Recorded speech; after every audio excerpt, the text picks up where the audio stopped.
ఆశించిన ఫలములు లేక దూషించబడితివా నీవు. ఆయన సమయము నీకిచ్చి ఫలించుమని సెలవిచ్చి, ఆయన సమయము నీకిచ్చి ఫలించుమని సెలవిచ్చి ఆశతో వేచెను.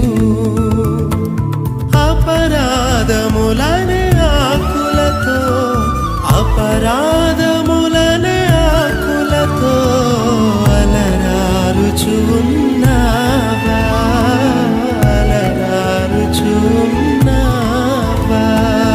అంజూరా చెట్టు వలె అందముగా ఉన్నావా, అంజూరా చెట్టు వలె అందం